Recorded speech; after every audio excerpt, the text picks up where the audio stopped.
જરા વિચારો, દેશના એક ખૂણામાં વાવાઝોડું ફૂંકાવાની તૈયારી છે, તો બીજી બાજુ માર્ચ મહિનામાં લોકો રેકોર્ડ બ્રેક ઠંડી અનુભવી રહ્યા છે. આ કોઈ ફિલ્મની સ્ક્રિપ્ટ નથી, પણ આ આપણા દેશના હવામાનની અત્યારની હકીકત છે. તો સવાલ એ છે કે એક જ સમયે ક્યાંક રાહત અને ક્યાંક આટલું મોટું નુકસાન. આવું કેમ થઈ રહ્યું છે?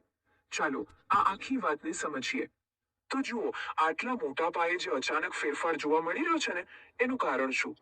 કારણ છે એક સાથે એક જ સમયે ઘણી બધી વેધર સિસ્ટમ્સનું એક્ટિવ થઈ જવું. મતલબ કે પશ્ચિમથી આવતા પવનો, બંગાળની ખાડીમાંથી આવતો ભેજ અને ત્યાંના લોકલ ફેક્ટર્સ. આ બધું ભેગું મળીને દેશના જુદા જુદા ભાગોમાં હવામાનનું આખું ચિત્ર જ બદલી રહ્યું છે, એકદમ નાટકીય રીતે. તો ચાલો આપણે આ હવામાનની સફર શરૂ કરીએ દેશના પૂર્વ ભાગથી, કારણ કે ત્યાં સ્થિતિ સૌથી ગંભીર થવાની ચેતવણી આપવામાં આવી છે. હવામાન વિભાગે તો બંગાળ અને નોર્થ ઇસ્ટના રાજ્યો માટે ભારે વરસાદનું એલર્ટ પણ જાહેર કરી દીધું છે. અને જુઓ, આ કોઈ સામાન્ય વરસાદની વાત નથી થઈ રહી. બંગાળ અને સિક્કિમ જેવા વિસ્તારોમાં તો 60 થી 70 કિલોમીટર પ્રતિ કલાકની જબરજસ્ત સ્પીડે પવન ફૂંકાવાની શક્યતા છે. હવે વિચારો, આટલી તેજ ગતિનો પવન અને એની સાથે ધોધમાર વરસાદ, આ તો વાવાઝોડા જેવી જ હાલત થઈ કહેવાય. અને હા, આ ખરેખર ખૂબ જ જોખમી સાબિત થઈ શકે છે.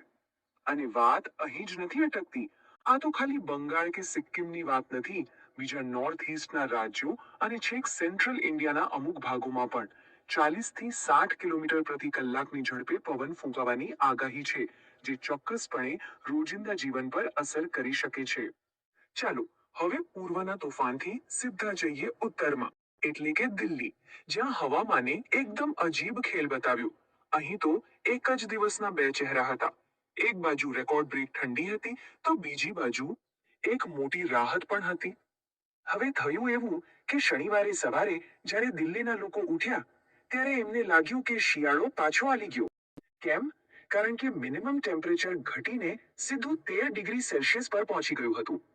માર્ચ મહિનામાં 13 ડિગ્રી, આ ખરેખર એકદમ અસામાન્ય વાત છે. અને આ 13 ડિગ્રીનો આંકડો એટલો ઓછો હતો કે એ દિવસ આ માર્ચ મહિનાનો સૌથી ઠંડો દિવસ બની ગયો, જે નોર્મલ હોવું જોઈએ એના કરતા લગભગ 3.5 ડિગ્રી ઓછું. ઉપરથી ઠંડા પવનોને કારણે લોકોને ફરી એકવાર ઠંડીનો ચમકારો અનુભવાયો. પણ આ ઠંડી અને વરસાદ સાથે એક સારી વાત પણ થઈ. જાણે એક ભેટ મળી હોય એમ. થયું એ કે છેલ્લા 5 મહિનામાં પહેલી વાર દિલ્હીની જે ઝેરી હવા છે એ સાફ થઈ ગઈ અને હવાની ક્વોલિટી સંતોષકારક કેટેગરીમાં આવી ગઈ. પ્રદૂષણથી પરેશાન દિલ્હી માટે આ શુદ્ધ હવામાં શ્વાસ લેવો એક બહુ મોટી રાહત હતી. હવે દિલ્હીથી આગળ વધીએ પ્રયાગરાજ તરફ. અહીં તો હવામાનના આ બે અલગ અલગ ચહેરા સૌથી સ્પષ્ટ રીતે જોવા મળ્યા. અહીંનો વરસાદ અમુક લોકો માટે આશીર્વાદ બનીને આવ્યો, તો અમુક માટે અભિશાપ. પ્રયાગરાજમાં વરસાદ પડ્યો અને તાપમાનમાં સીધો 9 ડિગ્રી સેલ્સિયસનો ઘટાડો થયો. તમે વિચારો, એક જ દિવસમાં 9 ડિગ્રીનો ઘટાડો, આ બહુ મોટો ફેરફાર કહેવાય. હવે આનો સીધો ફાયદો એ થયો કે લોકોને જે આકરી ગરમી લાગી રહી હતી, એમાંથી તરત જ રાહત મળી ગઈ. વાતાવરણ એટલું સરસ થઈ ગયું કે રાત્રે તો લોકોને એસી અને પંખા બંધ કરી દેવા પડ્યા. પણ આ તો સિક્કાની એક બાજુ થઈ. બીજી બાજુ બહુ ચિંતાજનક હતી. આ જે કમોસમી વરસાદ પડ્યો, એના લીધે ખેતરોમાં જે પાક ઊભો હતો, ખાસ કરીને ઘઉં અને સરસવનો પાક, એને બહુ મોટું નુકસાન થયું. મતલબ કે જે વરસાદ શહેરમાં રહેતા લોકો માટે રાહત હતો, એ જ વરસાદ ખેડૂતો માટે મોટી આફત બનીને આવ્યો. તો આ બધી અલગ અલગ જગ્યાની ઘટનાઓ પરથી એક વાત તો સાફ છે. હવામાન હવે પહેલા જેવું નથી રહ્યું. એ વધુને વધુ અનપ્રેડિક્ટેબલ, એટલે કે અણધાર્યું બની રહ્યું છે. અને એટલે જ હવામાન વિભાગ જે પણ ચેતવણી આપે છે, એને ગંભીરતાથી લેવી હવે ખૂબ જ જરૂરી બની ગયું છે.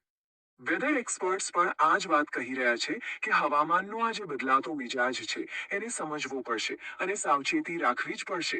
દિલ્હીની ઠંડી હોય કે પછી પ્રયાગરાજમાં પાકને થયેલું નુકસાન, આ બધું એ જ બતાવે છે કે હવામાનની આ અણધારી ચાલને હવે આપણે સહેજ પણ હળવાશથી ન લઈ શકીએ. અને અંતે એક સવાલ આપણા બધા માટે છે.